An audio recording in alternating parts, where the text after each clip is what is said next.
All right, everyone, we're going to go ahead and begin. We do have a quorum. Welcome to the Oregon School Board Association Board of Directors special meeting for Tuesday, December 19th. It is 3:01 p.m. And are we recording? We are recording. Okay. First order of business, we are going to first do a roll. The verified members present. So I'll start with roll from the top of our list. Craig Albright, are you present? Present. Ashley Cunningham. Jeffrey Cropper. Present. Chris Cronin. Present. Jackie Crook. Present. Lori Denzuka. Katrina Dowdy. Neelam Gupta. Present. Linda Hamilton. Linda Hamilton. Can you unmute and let us know if you're present?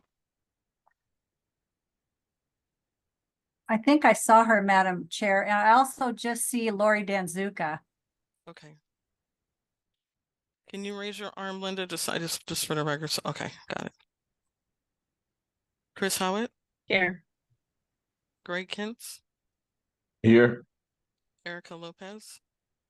Here.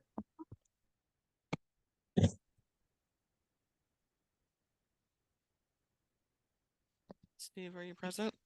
I'm here. Sorry. That's okay. I'm here. Alonso Oliveros. I'm here, present. Okay.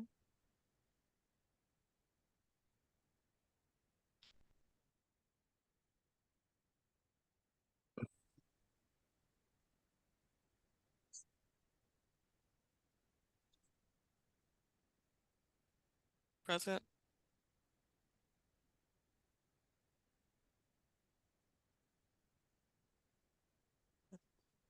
I don't hear confirmation. Let me go through and see her. Do you see her on the screen? Chrissy, are you? There you go. I'm here. I can't hear Sonia though. She's coming in and out on my computer. So I didn't hear any of that. Okay, I'm all the way at 100%. So can you hear me now? I can hear you now. Yeah, and I'm here. Okay, great. Scott Rogers. Thank you, Madam President. Present. Emily Smith. Here. Don Watson. Don Watson. Thank you. Is not present. Maureen Wolf. Here. Sammy Aladraba. Present. Will Cahill. I was going to say that wrong. I don't believe he was planning on attending. Craig Hawkins. Guadalupe Martinez Zabata. Present. Kim Morgan. Okay, let me go back over. Do we have Ashley present? You have someone in the waiting room. Oh, so they just let them in. You had two people that were in the waiting room. Lori Denzuka, are you here?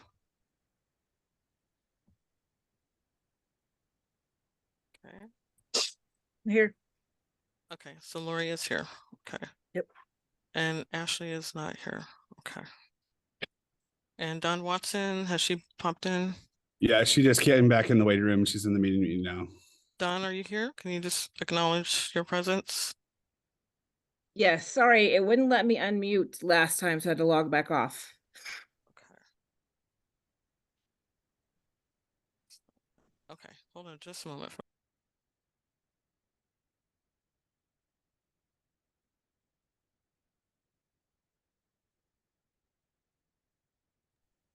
All right, so we have a quorum. We're going to move on to item 2 to approve our agenda. Do I hear a motion to approve the agenda as presented? Scott. Yeah, thank you, Madam President. I move approval of the agenda as presented.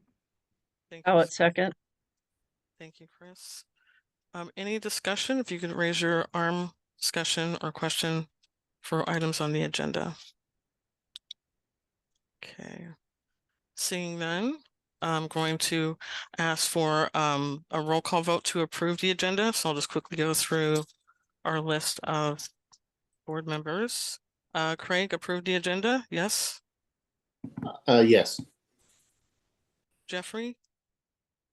Approve the agenda? Yes. Or no? Chris Cronin, approval of the agenda? Yes. Jackie Crook, approval? Yes. Lori Denzuka? Yes. Neelam Gupta? Yes. Linda Hamilton? Yes.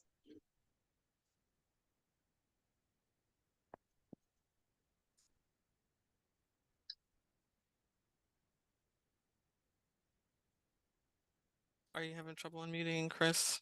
Yeah, it just unmuted. Sorry. Yes, I approve it. Yes, I'm here still. Okay. Greg Kent's approval? Yes. Erica Lopez? Yes. Steve Lowell? Yes. Okay, I approve. Alonso? Yes.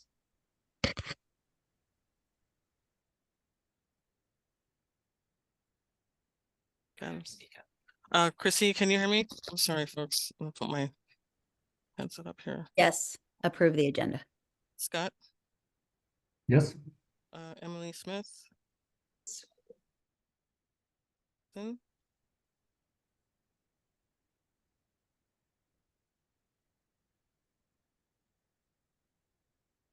Yes, here.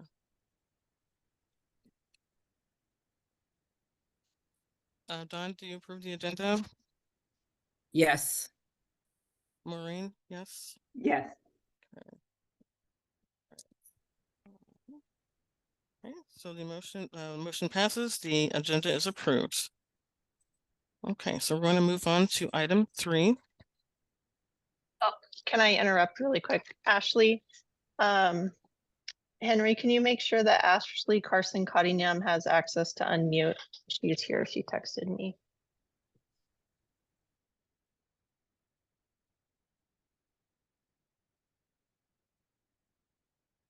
I don't see that person in the meeting right now. Okay, let's make sure we have eyes on her before we move forward. Yes, I can confirm that that person is not in this meeting right now. There's someone that is identified just by a phone number. Is it possibly her? The 202-557-8364 phone number? We'll check in on that. Okay, give it a moment.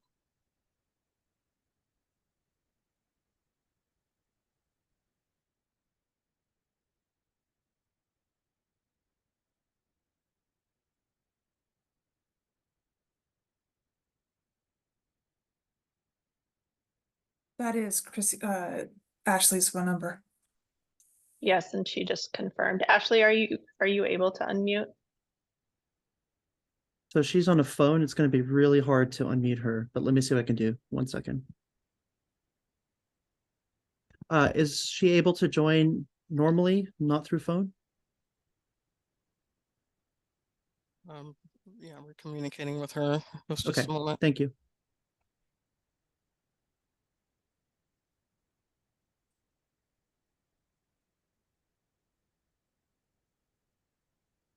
Okay, she'll join shortly. Okay, she'll We join can shortly. probably Okay, go we're gonna on. go on and move on to item 3. So this is item 3 is investigation of anonymous complaint. The OSBA Board of Directors will now enter into executive session. The executive session is held pursuant to ORS 192.6602F to consider information or records that are exempt by law from public inspection. OSBA staff members Emily Nishik, Kelly Purcell, Linnell Trussell, OSBA Board Legal Counsel Michael Porter, and additional outside legal counsel Randy Geller and Bob Steringer shall be allowed to remain in the room during executive session. Members of the media are permitted to attend. However, media are not permitted to disclose information discussed in the executive session. All other staff and members of the public will be excused to the waiting room. No decisions will be made in this executive session. At the end of the executive session, we will return to the open session and welcome staff and members of the public back into the meeting room. The meeting recording can be paused at this time.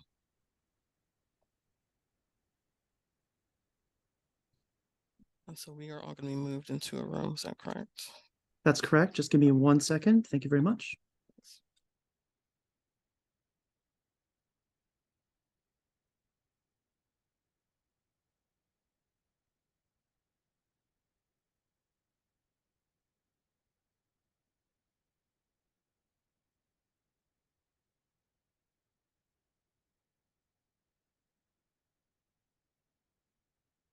Is there anyone else here who should be in the executive session right now? Guadalupe, should you be in the executive session? I believe so, and I think Copy that. Let me just move you over. there are others. I'm going to move you over now. Alonso, I think you're supposed to be in there too, right? Is that correct? Copy that. Yeah. Is there anybody else that should be in executive session right now? Okay, Ashley, I'm going to move you over 1 second.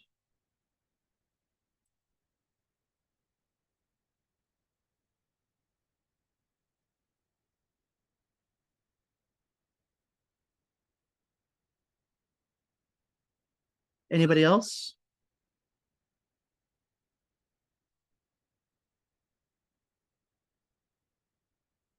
Okay, thank you all. I'm supposed to push you all back into the waiting room. So I'm going to go ahead and do that. I'm not in the executive session yet. Okay. Did you click on the breakout room to go? I don't know.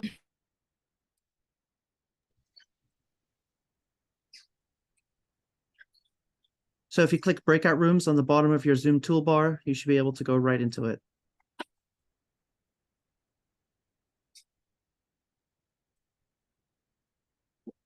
I don't see that option. Participants, chats, reaction, share, record, whiteboards, notes. Do you have a one Apps. that says breakout rooms? No. Okay, can I have you leave the session and come back and I'll put you back in? Yep.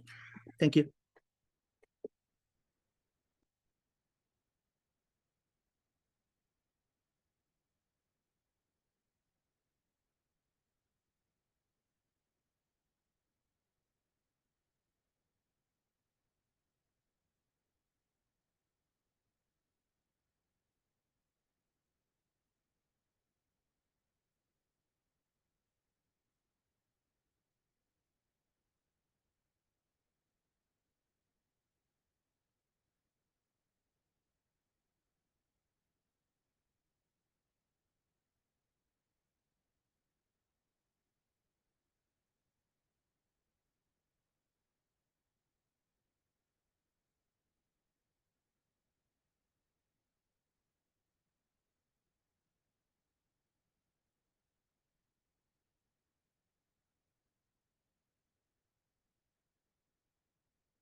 And We have 45 seconds until breakouts close. okay.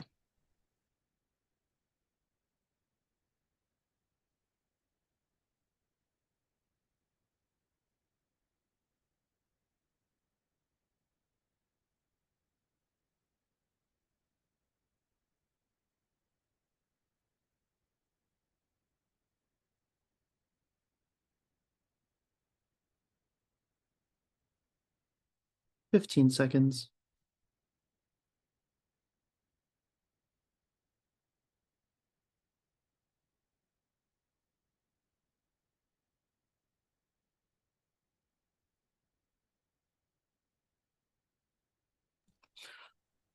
Okay, so we're all back in our meeting room. Okay, so we are back from executive session. So first a reminder to the board that as we move forward with the next two action items or motions, please do not share any confidential or privileged information that was shared in executive session. Questions can be general in nature or to clarify the motion. So our next item is item 4. This is a requested action requested as a vote to authorize. This has been brought forward by the OSBA Executive Committee. The purpose of this motion is to authorize the review of the investigation of an anonymous complaint. So I'm going to read the motion and ask for can you hear me? Yes, I can hear you. Okay, I just want to make sure.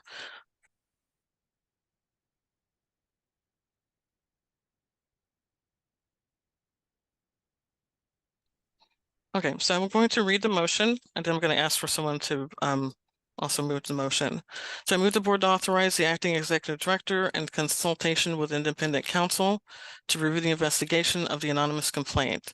The review will be conducted by a third party and make any recommendations deemed appropriate based on the outcome of policies implicated by the complaint. So do I hear a motion? Chris Cronin. Madam Chair, I so move. Thank you, Chris. Do I hear a second or see a second? Chris Howitt, I would second, sorry. And could someone please repeat the motion? So moved is not a motion. Okay. I can read it. Can I you would read it? like you to, please. Thank you. Thank you. Okay. Okay, I move the board authorize the acting executive director in consultation with independent counsel to review the investigation of the anonymous complaint. The review will be conducted by a third party and make any recommendations deemed appropriate based on the outcome or policies implicated by the complaint. Thank you, Chris. So we have a first and a second. Okay. Right, any discussion? We're going to do this by roll call, so I'll quickly go down the list if you have a question for clarification on the motion. Chris, I'm sorry, Craig? Yes or no questions? No questions. Ashley, No questions. Jeffrey, No questions. Chris Cronin, No questions. Jackie Crook, No questions. Lori, No questions. Neelam, No questions. Linda? Mm. Was that a no? No Chris. Okay, okay. Chris Howitt? Is there an expected timeline for this? It doesn't say that we would take it immediately, soon, or sooner or later. I'll defer to council on timeline or Emily. I think upon, if the motion passes, I think that basically it would get underway as soon as possible in engaging that third party, and you'd hope to be rolling in the new year, early in the new year. In other words, no delay. And there would not be an ability to give certainty with how long it would take. Okay, that helps. Thank you. Thank you for the question. Greg? No question. Erica? No questions. Steve? No question. Okay, I have no questions. Alonzo? No questions. Chrissy? No questions. Scott, No questions. Emily Smith, Just a quick one. I'm sorry if I missed this. We had talked about doing either a full review or a limited review. Which one is this? I think this would be a review of the investigation. And so that leaves at least enough authority for within the investigation to determine how deep they need to go, but the focus is on the investigation and how it unfolded. Okay, thank you. Okay. Don, any other questions? No questions. Maureen, No questions. Sammy, No questions. Guadalupe? No questions. All right.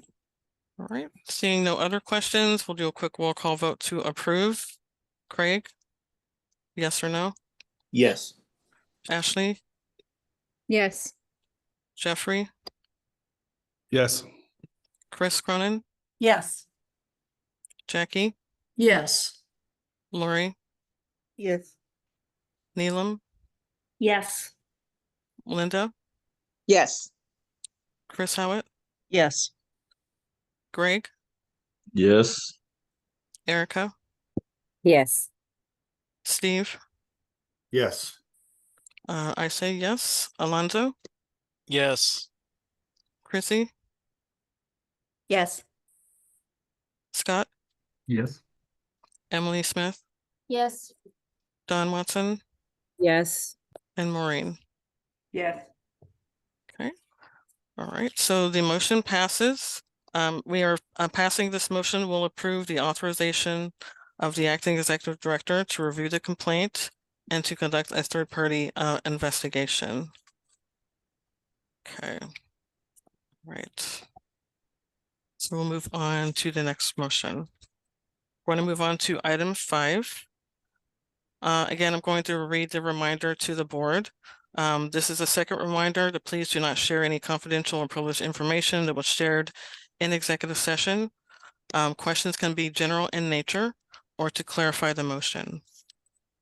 Okay, so this motion is a vote to authorize. This has been brought forward by the executive committee.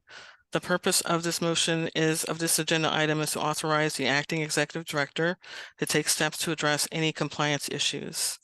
And so I'm going to read the motion and then I'll ask to move forward with it. So I move the board to authorize the acting executive director to take compliance steps as outlined in the investigative report or as deemed appropriate by the acting executive director to address any compliance issues that have been identified.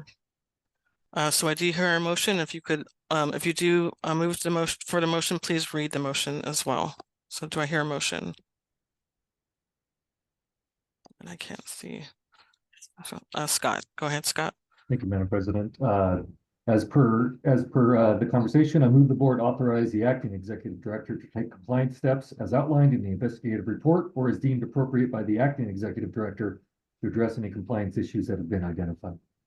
Thank you, Scott. Second, Chris Howitt. Thank you, Chris. All right, we have a first and a second, so we'll quickly go through and see if there are any questions related to this motion. We'll start at the bottom this time.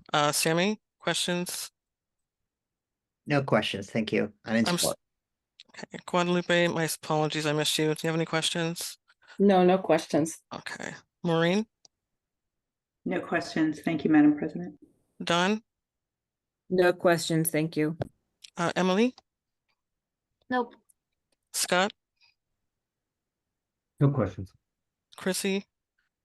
No questions. Alonzo? No questions. Thank you. Okay, I have no questions. Steve? No questions. Erica? No questions. Greg? No questions. Okay, Chris Howitt? No questions. Linda Hamilton? None. Neelam? No questions. All right, Lori? No questions. Jackie? Yes, I have a question.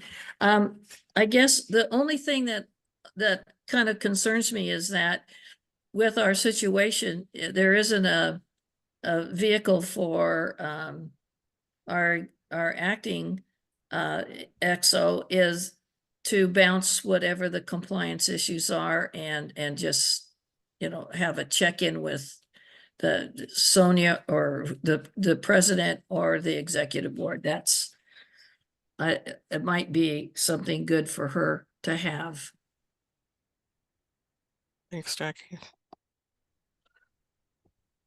Did you want to speak to that?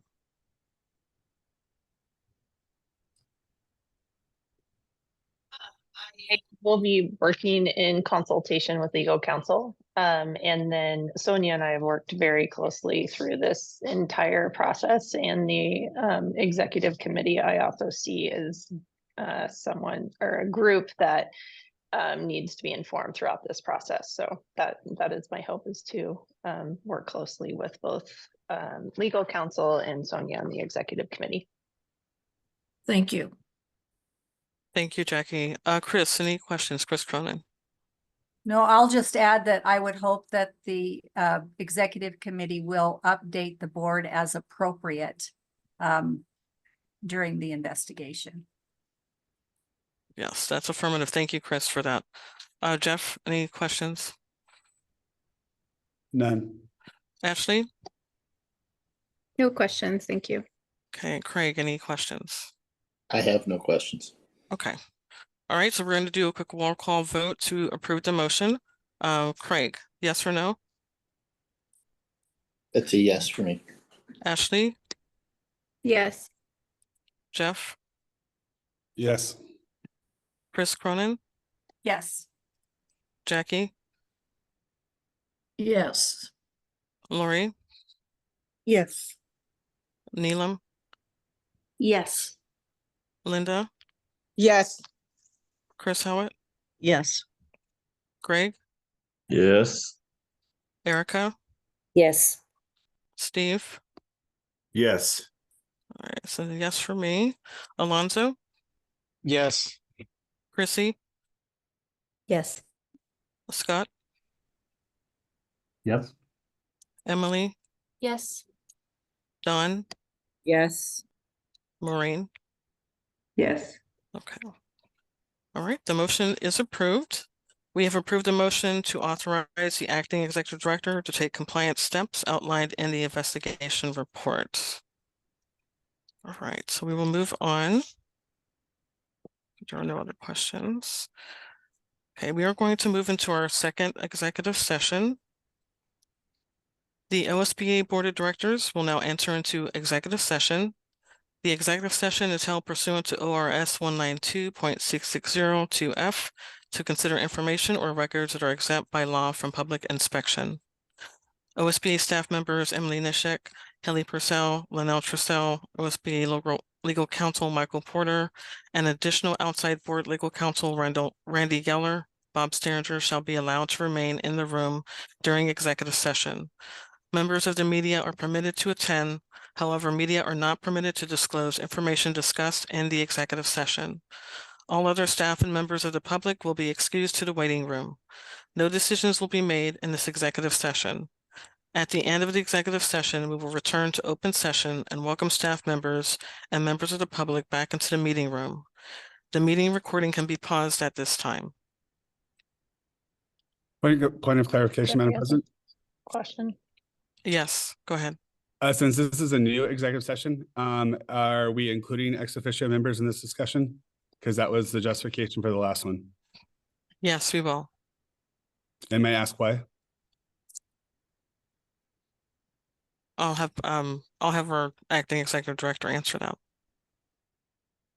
The bylaws are fairly silent on this. And so since this is sort of all connected and the processes are connected and tied in, we determined that it made sense to not make a change during this time.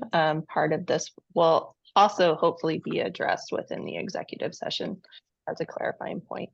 Okay, thank you.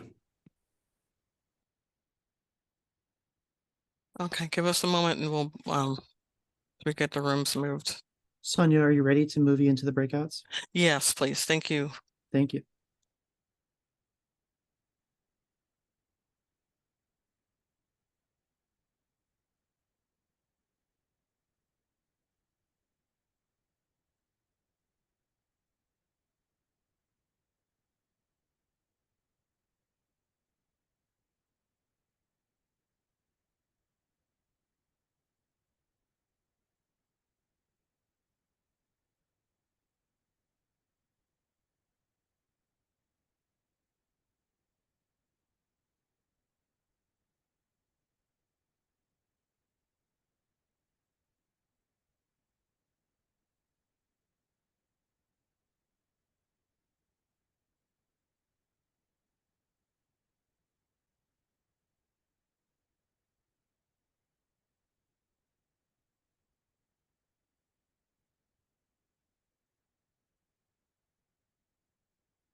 Hey, Maureen, did you mean to come out of the breakout room?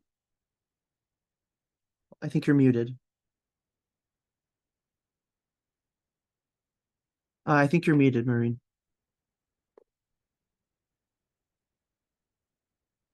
Yes, I did. I have to scoot to city council, and so I meant Okay. to meeting versus leave room. So Okay. take care. Yeah, no worries. Have a great rest of your evening. Bye-bye. Yeah, you too. Bye. Bye.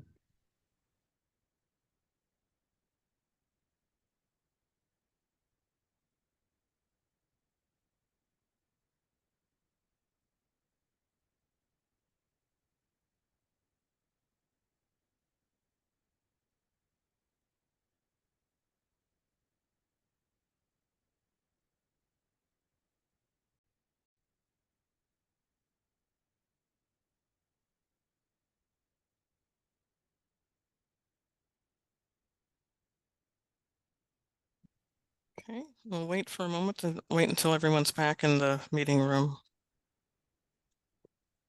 Hey, Sonia, I think we're good to go. Okay. Right, so the executive session is now adjourned. We will return to open session. And I believe that everyone has been moved back into the meeting room. So if you would give me a moment, I'm going to read a public statement. This pertains to information previously discussed. So I'm going to read this statement into the record. The OSBA board is aware that questions have been asked about whether Sami Alabdraba, who is not a non-voting member of the OSBA Board of Directors, is eligible to serve as president-elect and then as president of OSBA. Based on the advice of counsel, we have confirmed that Sami Alabdraba, the president-elect, is eligible to serve in that position and to serve as president starting in January 1st of 2024. The OSBA bylaws provide the board with wide latitude in the election of its officers and is not limited to members of the board of directors. During his term as president, Sami Alabdraba will have all powers assigned to the president under the OSBA bylaws. Although he will preside over board meetings, he will not have the power to vote or make motions on board matters because he will be a non-voting member of the board of directors.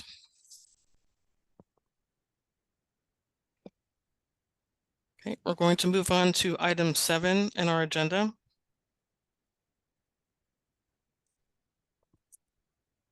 Item 7 is a vote to authorize. It has been brought forward by the OSBA Executive Committee.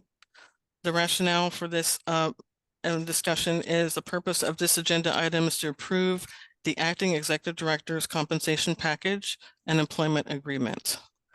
So at this time, I'm going to introduce our other legal counsel, Randy Geller. Randy Geller has been working in coordination with Emily and myself on a draft and final copy of the acting executive director employment agreement and compensation package. And so I'm going to hand it over to Randy. If I can see you, let me go through. Do you see him here? Okay, so Randy, if you could, the board has received a copy of the employment agreement and compensation package. If you could maybe point out some items that are different, and then provide some general information, and then we'll entertain questions about the employment contract or agreement. Thank you, President McKenzie. Happy to do that. So a little bit of background.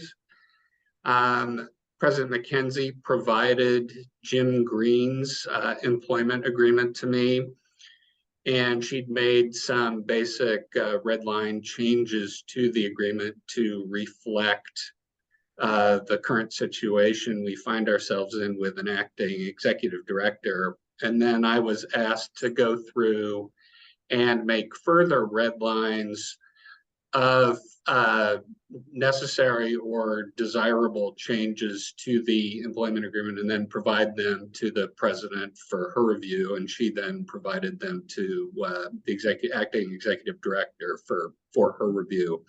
So what I'll do is I'll point out what, from my perspective, are the key changes that you as board members should be aware of before you vote on this, but this does follow the same general contours of the existing agreement with Jim Green. The first section that I'd like to draw your attention to is section 3. That's the term of the agreement. And this, of course, has been substantially changed. There is no specific end date.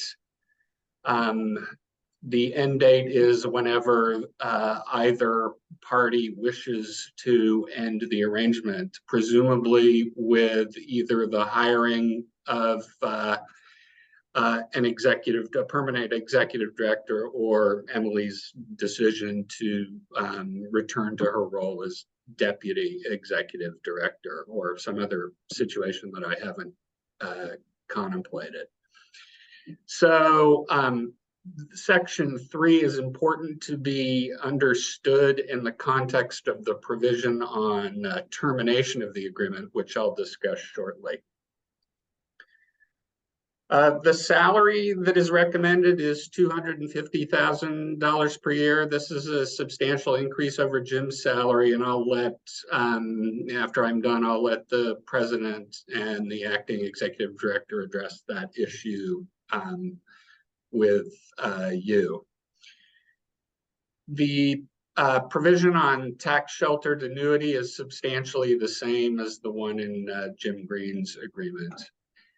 There is no retention incentive in this agreement, and I suggested that a retention incentive wasn't necessary for an acting position, but again, that's really up to you folks. A key provision that changed is section 13 on termination. And we simply made this an at-will arrangement, given the uncertainty associated with the length of tenure of the acting executive director position.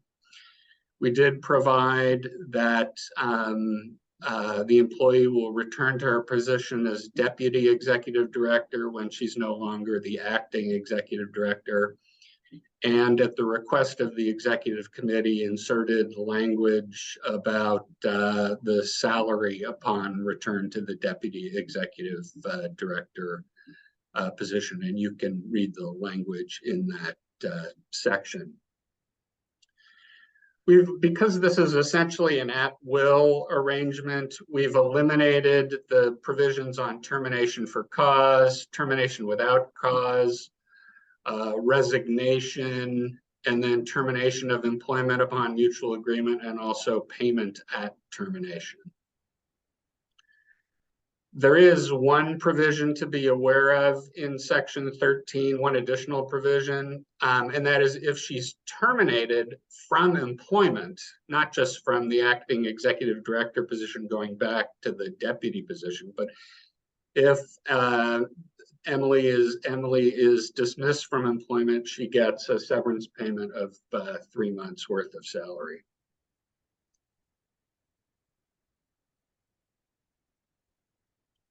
Thank you, Randy. I appreciate that. So what I will share, and then we'll have a round of questions. I want Emily also to speak to her proposal. I will say that, and I think that this was also indicated by Randy, that this is retroactive to November 13th. And I have been working side by side pretty much with Emily, supporting the OSBA team in light of the transition that happened on the 13th. And I will say that I have a great deal of admiration and respect for moving from one position and assuming another that within a very quick amount of time.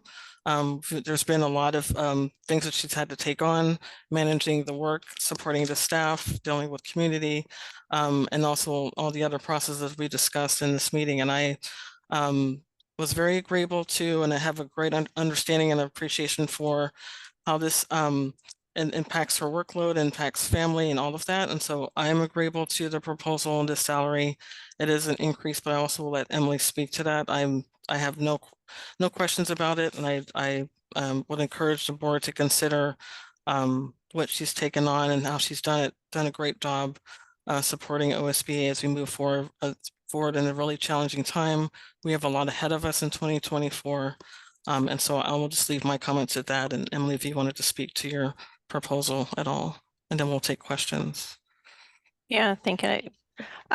So the question came up in the executive committee about where I landed on with the salary request amount. And I did quite a bit of research on what other executive directors across the country within their roles and looking at the size and scope of those organizations. And so that was really where that dollar figure came from. In addition to that, OSBA is a much more complicated organization than a lot of our other state associations, with the administration of PACE and all of the various entities and trusts that we also manage with respect to the buildings and property and all of that. So in addition to it being on par with some of the other larger associations, OSBA is also just inherently more complicated and complex. The other piece of it is really taking on this role at a very challenging time and not having a long runway to get up to speed, where I feel like it is taking every waking moment that I have to ensure that we are staying on track and really continuing the work of OSBA while we navigate these challenging times, and keeping the team informed and engaged and feeling like they can be continuing their work and feel proud about the work that they're doing across the state for kids. And so that was where I kind of landed on that. I'm committed to this. I've said yes, and will do my very best in this role to set up whoever winds up in this role for success, and really make sure that we are keeping the work focused and moving, and not just in kind of a holding pattern during this time period. Thank you, Emily. So there are any questions for Randy? We'll just do hands raised for an interest of time. So I'm seeing Linda, Chris. So Linda, would you go first with your question? Okay, I have about 2 or 3 compound questions. So 250,000 per year retro back to the November meeting. Am I correct? Emily, you might have to be the one answering this for me. Is this per year for your salary, right? Yes. And okay. November 13th was when I was appointed. Okay, and Jim's salary was 197,000 a year? I believe that's correct. Okay, and you have no assistant deputy director, like no one's going to step behind you and take your position to help you. You're basically taking on both roles. I'm not bringing on another deputy executive director, so we wouldn't be assuming that cost. I have asked Haley to step in and support, because Haley is our chief legal officer. You've seen her on this call. Felt very important to me to have that support and guidance. So Haley will be stepping into a more expanded role as chief legal officer and interim deputy executive director, but we won't bring on another staff person for that. Okay, so you basically are keeping your position and taking on his position, basically. Is my understanding, which is a big role and a lot of work. And I mean, it's a heavy load. I don't know much about your background, but it's a heavy load to take on your job and his job for 250,000 per year, retro back to November 13th. Okay, I think that was my clarification. Thank you, Linda, for the question. Chris Howard? Yes, thank you for that. And my only concern is whether or not going to 250, but it also clarifies Linda's question or comments about the fact that we're not backfilling the current deputy position.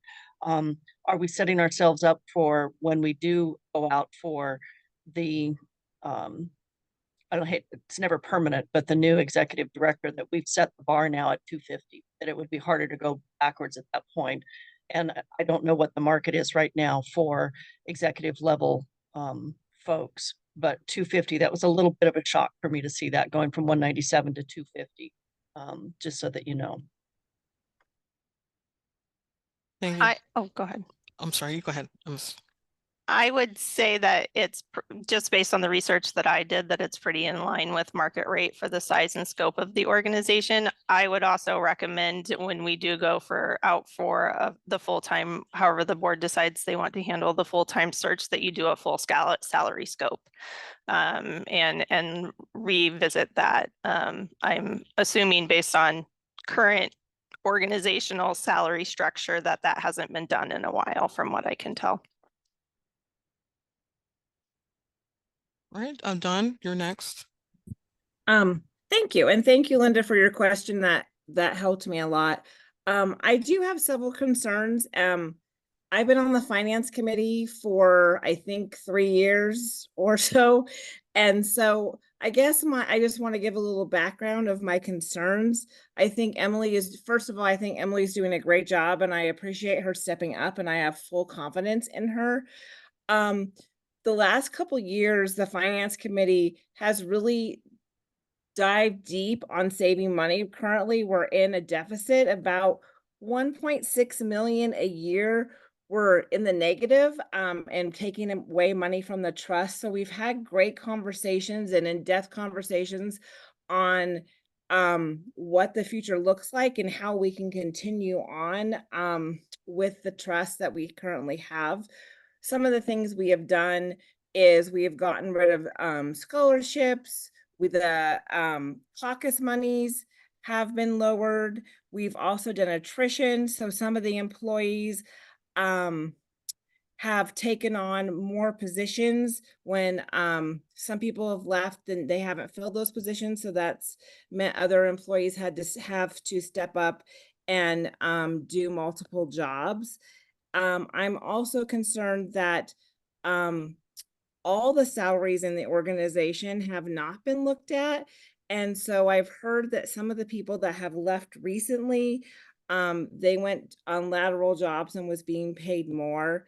So I guess in summary, my concerns are that how the morale for the employees, we've had other employees that have had to do multiple, and I just want everyone to know that the finance committee is really trying hard to come up with a balance, and this might make it more challenging, and we might have to cut somewhere else. I don't know. I just wanted to bring that up because I think that's important to know as well. And another factor is that the actual cost when you do, workman's comp and insurance and all of that is more than that $250,000. So I just thank you. I just felt like I needed to put those concerns out since I've been in really in-depth conversations of saving money for OSBA. Thank you, Don. We'll go on to Craig Albright. You had your hand up, and then we'll go to Gregory after that. Just quickly, do you know what the fully loaded labor rate is on that position? With so that's the salary and all benefits total.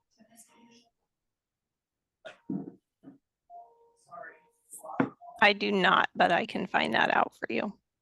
Okay, thank you. Greg, go ahead, Gregory. Yeah, I echo Dawn's concerns that we've been asked to look at ways we can save money, even to the point of those of us who go to conference and work the conference on behalf of OSBA are now asked to put the load of the conference onto my local district instead of having OSB pay for it when I'm there to do OSBA work. And I'm concerned that we are paying 50 grand more right off the top here instead of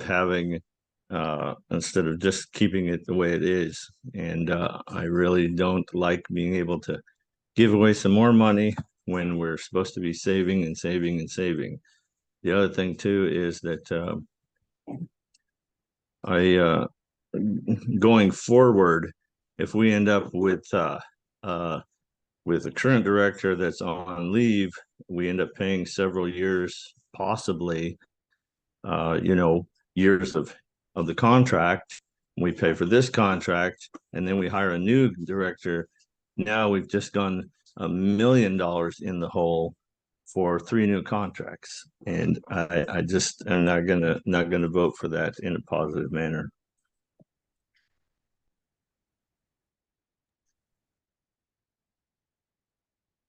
All right.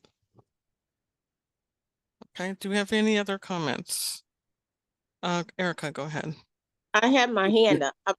Oops. I'm sorry, Linda, go ahead. I'm sorry. I know it's probably, I don't know if it's a good time or right time, but it would help me because, but I think it's public comment. But Emily, it's up to you whether you disclose what your actually deputy director salary was. We know, I only know Jim's salary from the paper. It said 197,000. Mine is in the contract there. It's 170,000. Okay. It's listed in section 13, I believe. Okay. Thank you, Linda. Erica, go ahead. Yeah, I guess my only comment in regards to this is I think we're not in a favorable position financially, but that does not mean that we don't do right by paying someone for the work that they're doing at the level that they're acting on and we're calling upon them to act on. So I totally understand where we are, but those issues that we had financially were before the situation and will continue after, and we still have to run the organization. So I guess that's just my only comments on that. Thank you. Neelam and then Scott. Yeah, I just wanted to say, you know, I'm in so much appreciation of Emily coming in initially for what you thought was a deputy director role and transitioning so well and seamlessly. And, you know, again, I just want to, you know, echo what others have said before me and acknowledge that, you know, we are in a difficult financial position, but recognizing that, you know, there is a lot of work still to do and a lot of work ahead. And, you know, if Emily, I think you're so well poised and situated to take us into 2024 and to lead us. Thank you, Neelam. Scott, go ahead. Thank you, Madam President. Similar to Neelam's comments, and I think similar to Erica's, Greg, I think your points are valid in the sense that, you know, there is obviously a significant cost increase from this salary for what the salary was prior to that. But I think similar to Neelam and Erica's comments, I also think that I'm extremely appreciative that Emily's been willing to raise her hand and step into this role. It was beyond the scope of work that she had agreed to in the deputy executive director role. And in the limited time that I've had to work with her, I've been appreciative of her leadership and the ability to kind of work with the OSBA staff and the executive committee to kind of get through some of these challenges and try to keep the association moving forward. So I guess I'll just say, while I am you know, when I initially saw the proposed salary, I was a little taken aback, but I think to Emily's point, noting that, you know, going out doing a fair market salary assessment, but also with the thought being that we need to keep the association moving forward. And I'm appreciative of Emily's willingness to not sleep and take on essentially 2 full-time jobs as we try to navigate through the next, you know, let's just say 180 days-ish. You know, hopefully this gets us through the additional investigation. As we discussed, I think hopefully gets us through sort of Q1 of 2024, and then potentially with the direction of what the new executive director recruitment process looks like. So while I am a little just again challenged by the initial sticker shock, when I have had some time to reflect upon this since the executive session or executive committee meeting, you know, I will be in support of this, just knowing that I think it is in the best interest of the association as we navigate through the next couple of months. Thank you. Thank you, Scott. So we're going to go ahead and move forward for a motion. I'm going to read the motion. The motion is to approve the acting executive director's compensation package and employment agreement as presented. So do I hear a motion? If you do move the motion for the motion, please read the full motion. Scott. Yeah, thank you, Madam President. I move the board approve the acting executive director's compensation package and employment agreement as presented. Okay, do I hear a second? This is Chris Cronin. I'll second it. Thank you, Chris. All right, and I'll kind of scan quickly for any other discussion before we do a roll call vote. Okay, any discussion? One, Linda, go ahead. Linda and then Sammy. just no, we can't say. I think it was open-ended. I was gonna say the duration about, but it's the duration. We can't decide. We don't know that how long this would be approved Yeah, for. it is open-ended, right? Thank you, Linda. Sammy, go ahead. Yeah, just in favor, discussion in favor of the motion. I've had the pleasure and honor to get to work with Emily throughout the legislative roadshow, observe her really level-headedness and wisdom and support of staff. So definitely she have the skill sets and the leadership that this organization needs at this time. The support that our staff deserves and the readiness to go into Salem in the short session with staff and team ready to advocate on behalf of our members and continue the services that we provide to our members, and also continue the process of strategic planning with the Coragia Group to make sure we're looking forward on what's next for OSBA and how can we truly balance our priorities in terms of priorities and also in terms of budget.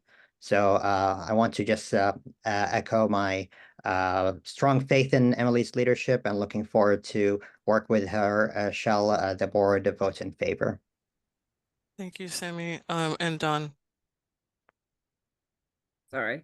Real quick, I just wanted to let you know that I am in favors also. I just felt like I needed to put these concerns out to be full disclosure. Being on the finance committee, I wanted everyone to know so that if there was budget cuts again, they wouldn't say, well, how come you didn't bring out these concerns? You're the one that's been on the finance committee for the longest. So I just want to clarify that I am in favor of it. I just wanted to have full disclosure and let everyone know some history of the finance committee. Thank you. Thank you, Don. I'm looking forward to having you on the executive committee. Love the way you think. And I will just echo everyone's comment. I am in favor of Emily. She's proven to be an asset. I'm really grateful she's here. So we'll quickly do a roll call vote. The motion, we have a first and a second. So the vote to approve, Craig, yes or no? Yes. Ashley? Yes. Jeff? Yes. Chris Cronin? Yes. Jackie Crook? Yes. Lori? Yes. Is Katrina here? I think I saw Katrina. Yes. Neelam? Yes. Linda? Yes. Chris Howitt? Yes. Greg? No. Erica? Yes. Steve? Yes. Sonia is a yes. Alonso? Yes. Chrissy? Did Chrissy have to drop off or is she still? Madam President, I believe Chrissy had to step away. Okay. All right. Scott? Yes. Emily? Yes. And Don? Yes. Okay. All right. The motion passes. So we have passed a motion to approve the acting executive director's compensation package and employment agreement. And Emily, we're happy that you're here to support us. So, all right, we're going to move on. Okay. Madam Chair, if I could, sorry to put my video on. I realize we have three very other important things, board agreement, communications, and governance. We also received an email note from Linnell that we need to schedule another meeting rather quickly. Can those three things be bumped into that as we move forward? Yeah, I would concur. We can do that.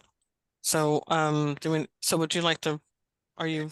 I don't think we need to make a motion for it. I'm not okay. sure what the process is, if someone else wants to confirm that. But we would just agree to, well, I would move that we would table these three items, the number 7 board agreement. No, sorry, that's number 8 board agreement, 9 communication information, and 10 governance to our next scheduled meeting. Okay. Thank you, Chris. And looks like Jeffrey has a question. Yes, Jeffrey. Yeah, Chris, I have a hard time with that. And I understand the other ones. But as someone that was specifically targeted by someone on the Zoom call, actually several people here, I really would like to have that resolution to ask me to wait another month. Okay, so Jeffrey, just it's in terms of your complaint, it is valid, and I hear you, and I want you to be supported and feel supported.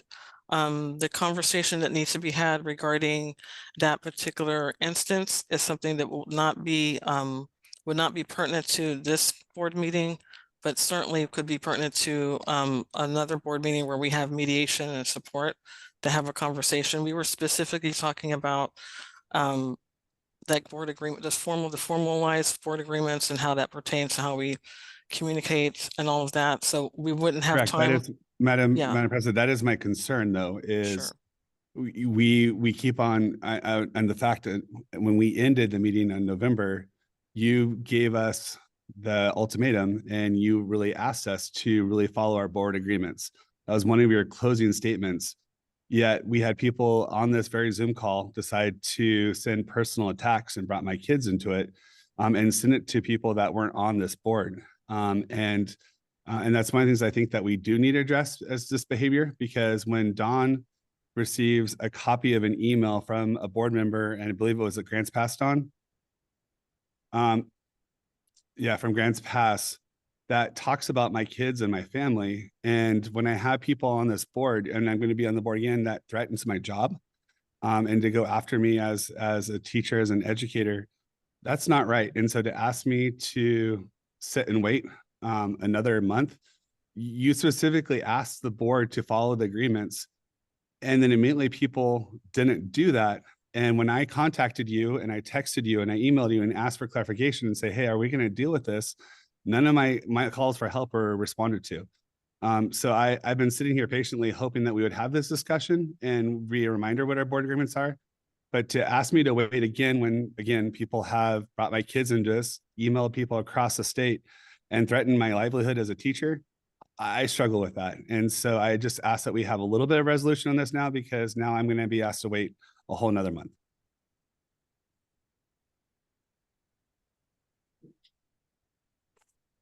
Just a moment.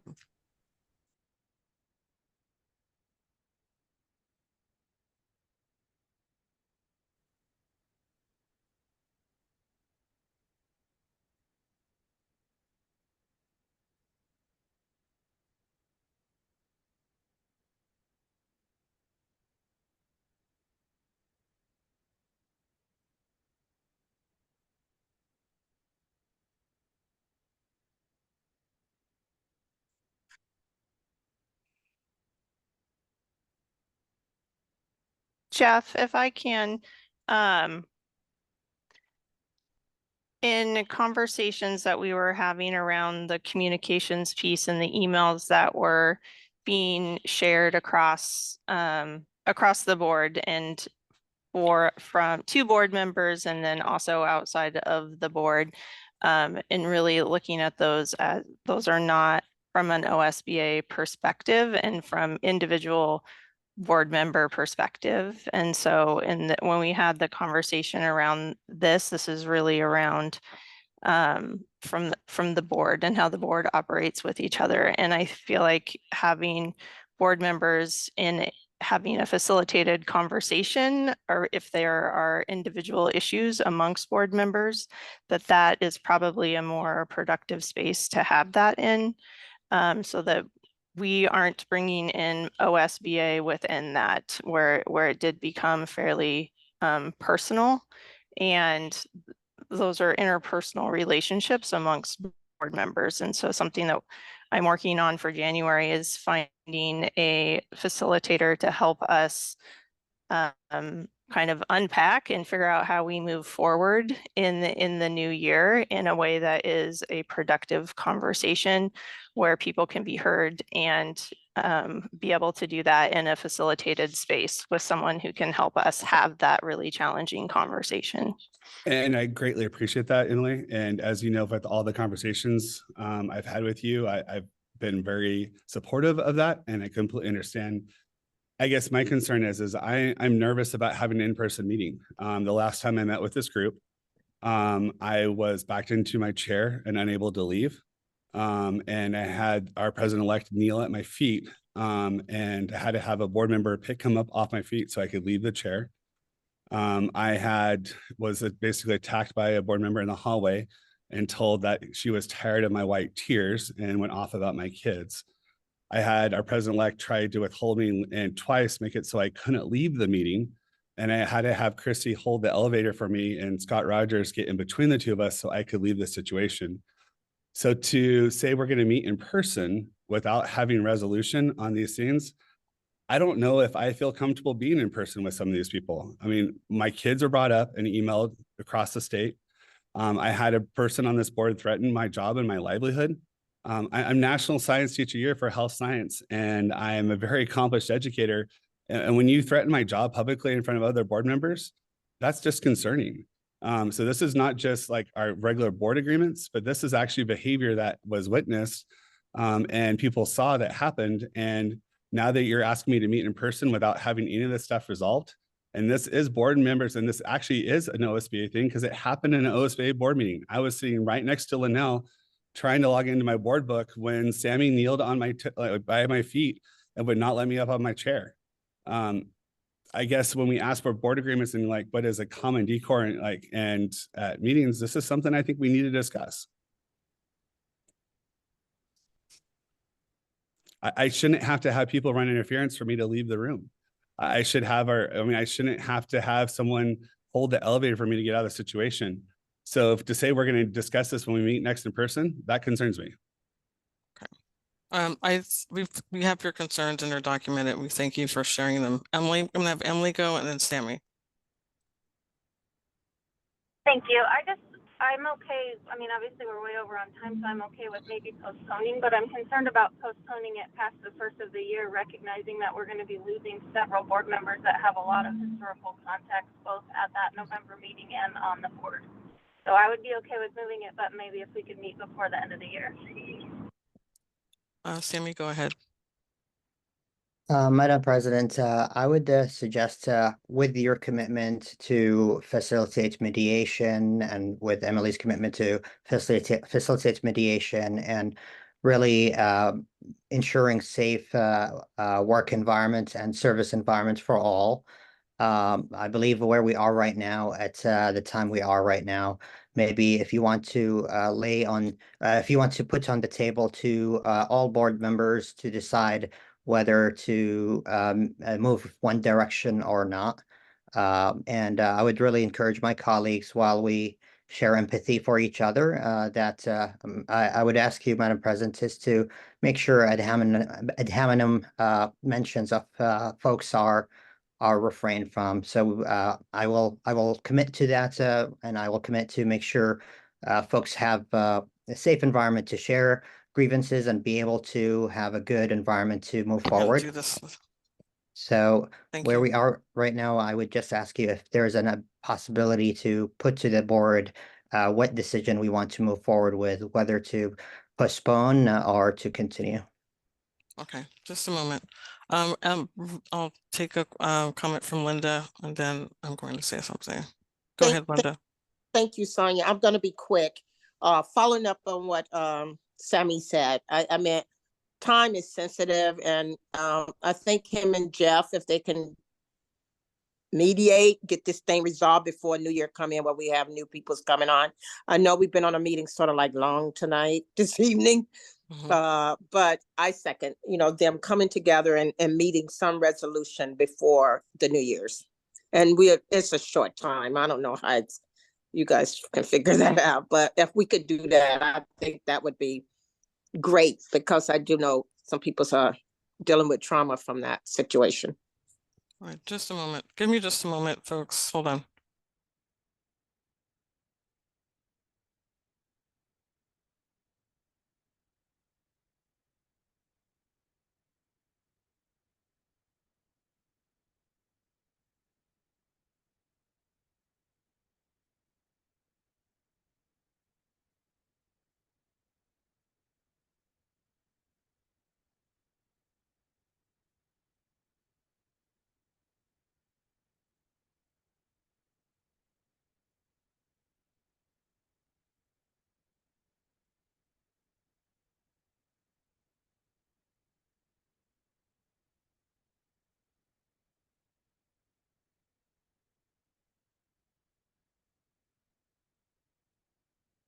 Okay.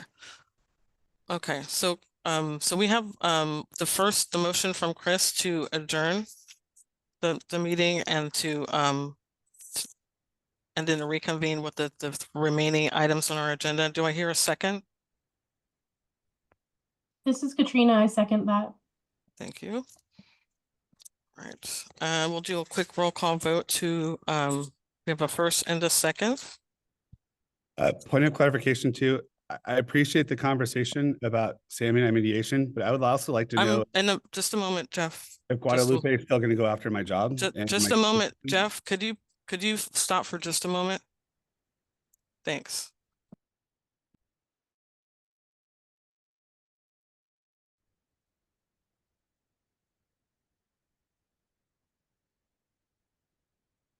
Okay, we have a first and a second roll call vote to adjourn. Craig, yes or no? No. Ashley, yes or no? Yes. Jeffrey, yes or no? No. Chris, yes or no? No. Jackie, yes or no? No. Lori, yes or no? Yes. Katrina, yes or no? Yes. Neelam, yes or no? Yes. Linda, yes or no?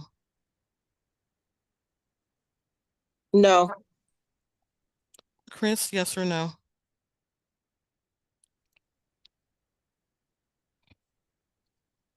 Chris Howitt? I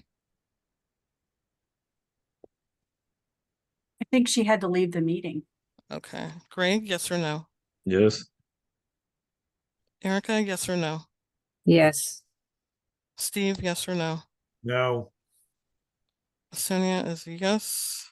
Alonzo, yes or no? No. Scott, yes or no? No. Emily, yes or no? No. Dawn, yes or no? No. Okay, just a moment. And Marina's gone, right? Hold on.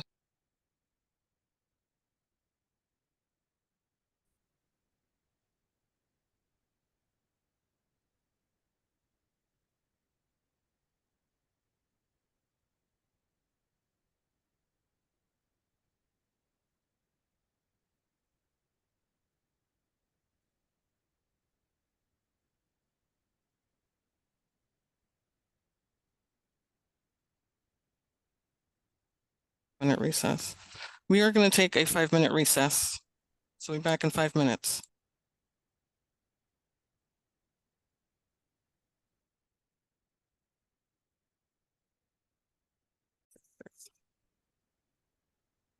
Okay, we are back. Okay, we are going to go to 6:15 for this meeting. That is our timeline. So we have a little over 15 minutes. We have completed item 7. We have item 8. I'm going to give Emily a moment to speak directly to Jeff to find out what his concerns are. We want to be sure that they are understood and clarified and noted for the record. And then we will continue until 6:15 and get through the remainder of the agenda. So Emily, I'll hand it over to you. Jeff, I'm just I think it would be helpful for me in trying to figure out how we do help the board move forward of what you're hoping to have resolved in this discussion. And yeah, I would just like to hear from you kind of what you're hoping from this discussion. Yeah, I think I think the thing that, and listening to the recording from last meeting, you know, I was very intentional about following the board agreements and only reference policy. And I think the hard part for me is I'm looking at this email that was sent to numerous school board members across the state, and then a few people on here as well. And I'm reading comments about, again, about essentially my white fragility. And it says OSBA Director Jeff Crapper grandstanded and cried at the very idea of being held accountable for systematic patterns of institutional racism, his white guilt overshadowing and understanding of real-time harm BIPOC leaders were voicing and experiencing. To follow up on the very defensive and at this point repetitive comments from Director Crapper, as a foster parent in a diverse community, I support children and families with a wide range of racial, cultural, and religious identities. I want to make it very clear that parenting, love, being married to, or best friends with the BIPOC people does not excuse anyone, especially white folks, from needing to understand and dismantle white supremacy. Systems of oppression can be often are perpetuated by all kinds of people and need to be thoroughly and intentionally questioned and stopped internally and externally. Simply raising Black children does not absolve you from being a part of a hurtful system, nor did those children sign up to be used as your white guilt bargaining chips. I guess my concern is that when I raise this concern to Sonia and say, hey, we just left this meeting that was heated, and we said that we were going to focus on our board agreements, why there was no response to the board, and why was this email sent to people outside of the OSBA board? I also would love to know too, like, I mean, Guadalupe made it very clear in front of other board members that she was tired of my white tears and she was going to file a complaint against my job as an educator. And I guess that when you— Jeffrey, can I ask you something very quickly? That's really vitally important if you're not named people specifically, and to speak from your perspective, if you're able to do that, I'd appreciate it. Okay, I guess what I did say I did my perspective. I read the letter that was sent to people across the state of Oregon. Yeah, what I'm just asking is not to name people implicitly. If you could not do that, because we are in a public meeting. So I'd appreciate that. Oh, I guess, okay. So when we had our president-elect kneel at my feet and made it so I was unable to get up from my chair, you know, as a person who has experienced a lot of trauma, that was really traumatic for me, and to go through that experience. And then I guess my other question and concern is when I have, you know, someone that is on the State Board of Education as our ex officio member personally threatening my livelihood as an educator. That's concerning, and there's no resolution there. We had several situations where we discussed our board agreements and they were violated, and our president, current president, seemed to not care because it impacted me. And I guess that's one of the things that really is just concerning is what would have happened as a white cisgender male that's 6'5" with 2 tattoo sleeves if I would have made it so someone couldn't get up from their chair or couldn't leave the meeting. What if I would have gone to a member of someone of color and said, I'm tired of your brown or Black tears? What if I would have made it and so someone impossible to leave a meeting or very difficult to leave a meeting and someone had to run interference? I probably would have been on the news. I probably could have lost my job. And so I guess my concern is that we have a lot of behavior that seems to just be condoned. And how are we going to create it so other board members are safe? Because I focus on the policy and I focus on specifically trying to abide by our board agreements. And it appears that a lot of these people in this, or not a lot, but there's several people on this board that don't. And how are we going to make sure then that the meeting is safe for other people who ask policy questions can continue moving forward? Thank you for sharing. And I think that going back to what I had originally mentioned is in looking at the agreements, and I think from the last board meeting, there's and just hearing from you directly, there's a lot of trust building and healing that needs to take place. And I feel like from my perspective, we had a really heavy meeting and going through a lot of important information and action that the board needed to take. And so my request would be that we could please do this in a space that is set up and structured to where people can share their own experiences and perspectives and be able to be heard in a space that's set up for that, where we can have a conversation that will help us move forward. We can't change the actions and anything that has occurred up until this point, but we can choose how we want to represent students across the state and how we want to be leaders and show up for each other and for students. And so I don't know how we move forward in this moment and resolve for that, but I do, and I am committed to helping the board figure out how we can do that in a facilitated space where we can do that effectively. And I appreciate that a lot, because I know after the situation where my job and livelihood was threatened, you know, I did have to talk to my employer's HR and I gave them the heads up. I did have to talk to my union president. I mean, this took hours of my time because someone threatened my job and threatened to file a false complaint against me. And that, when, you know, it's one thing when you disagree with me and you don't like me personally, but if you threaten my job or you go after my kids publicly, that's hard. And so I appreciate that.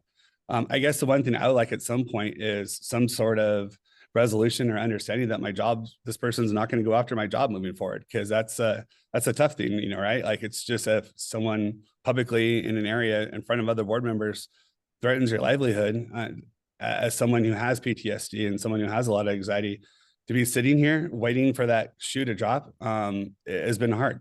And so I guess that's the only other thing I would like to know, is that if it was a heat of the moment thing, that's great. But if we're going to start threatening people's livelihoods because you disagree with us abiding by or asking questions about policy, that's not right. So, and thank you. I appreciate you, Emily. Chris, go ahead. Well, I'm just gonna say, Jeffrey, I'm sorry that happened to you. I think for many of us, our best selves did not show up at that meeting. And I personally care about every single person on this call. I want us as a board to be able to move forward. I think that there are some very difficult conversations that we probably need to have with open hearts and open minds. And I hope we can have that. We are, everyone in here is a leader. We are being looked to for guidance and for example. And so I hope we can move forward with that. And Emily, thank you for that statement. But I wanted to acknowledge, Jeffrey, that I hear what you're saying and I understand. Thank you, Chris. I think that's a major part for me, is I just want someone to hear it, right? Like, and you're one of the first people, actually, you're the first, besides Scott, you and Scott are the only two people on the executive team that really have acknowledged that. And that does mean a lot. So thank you. Linda, go ahead. Oh boy, thank you for sharing, Jeff. And I do think it do need to be some conversation, and I think that you guys can meet some resolution amongst each other in a setting before the New Year's, hopefully. I know from experience, people make comments, they threaten your job, but she or he or whoever do not have the authority to fire you or take your job because they're not your boss. So I don't know if that's probably not going to put you at ease. I'm sorry, but I do know it was the heat of the moment. I wish people could just apologize and go forward. I mean, I have my personal issues about what happened that day too. And but let's just, I can't say we can all have thick skin and move on.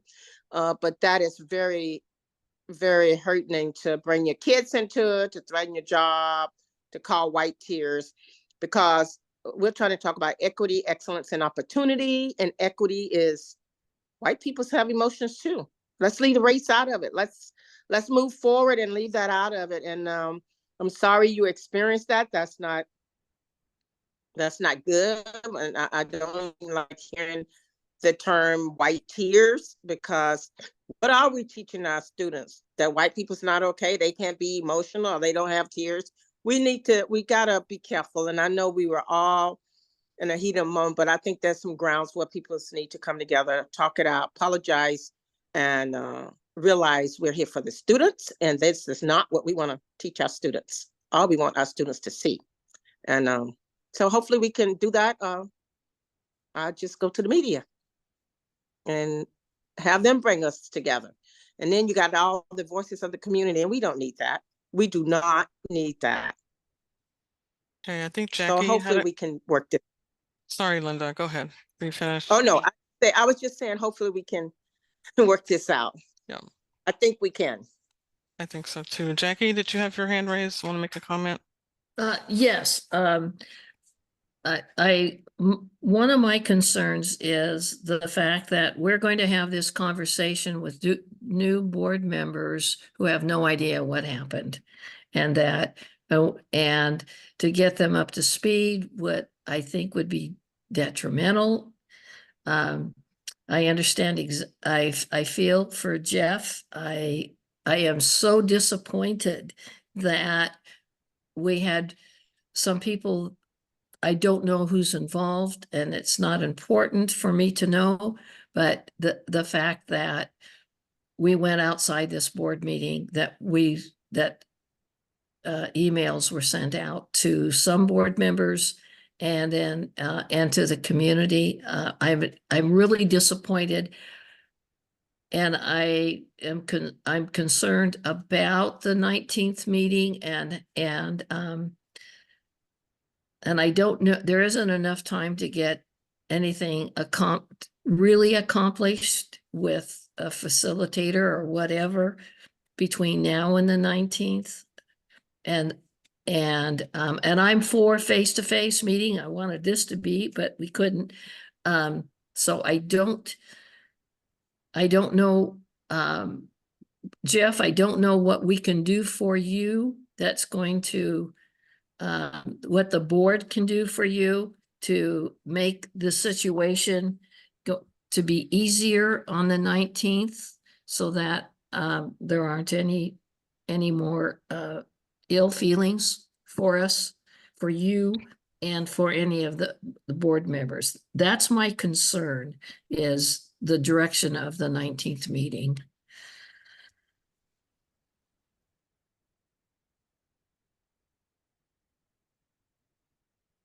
Craig, and I'm going to make some comments. Go ahead.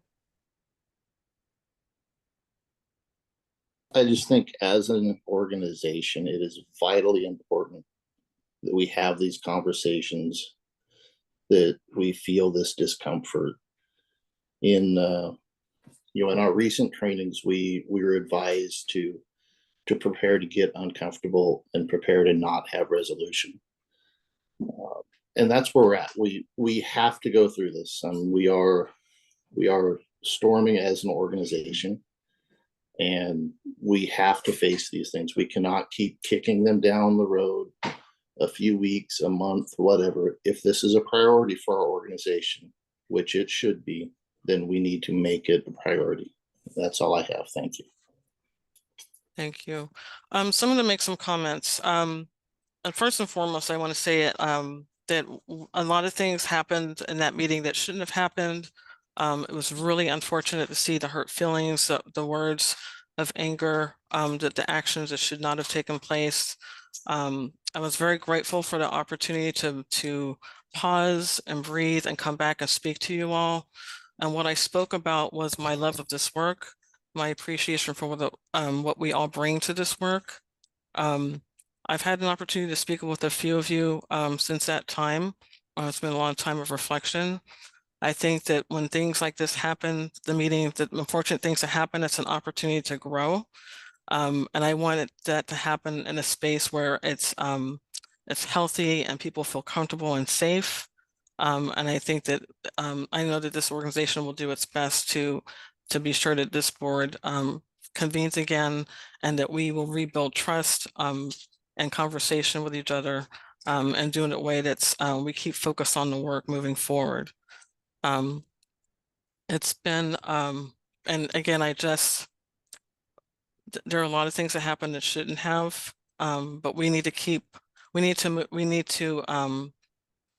making a commitment to each other that we are going to learn from this experience, that we're going to agree to grow from this, and that we are making plans as an organization to convene the board to have those restorative conversations. You all bring something vitally important to the work. I've had the opportunity and pleasure to do very quick meetings with all of you in the fall. And Jeffrey, when I spoke with you, I was really excited about what you bring to the work. I know you're very busy, involved in your community. I know we did speak briefly after the meeting, but got really busy with the work of supporting the organization in transition. I do remember saying that I want everyone to be prepared to come to this to reset and to rebuild trust and relationships. And I think that we can do that. I think that we all are invested in this work, and we all have things that are connect us and things that we can learn from each other. And I really want that. I want that to be an opportunity to do it in a space that's productive. But also we have a lot of work to do in 2024, and I want us to focus on that. I think I'll make a few more comments and then we're going to close. Today is a 5-year anniversary of the resolution to approve the OSBA Color Caucus, and I wanted to acknowledge that in this public setting. The Color Caucus passed through a vote of the membership, and in that 5 years, the membership has doubled. The membership has had a positive impact on legislation and policies that have supported students of color around the state. In addition, the caucus has been a resource for training, support, partnership, and leadership development. That leadership development is reflected in the representation that we see today on the OSBA Board of Directors and the executive team. And as the first member of the OSBA Color Caucus to serve as your president has been a tremendous honor and privilege. And I look forward to supporting Emily and the OSBA Executive Board and leadership team as we move our mission forward in 2024. I have a great deal of appreciation for all of you and the work that you bring, and I look forward to us convening again, rebuilding trust and moving forward, and working really hard on our mission. We have a lot ahead of us in 2024. And so with that, I am going to convene the meeting. I wish you all happy holidays and have a good evening, everyone.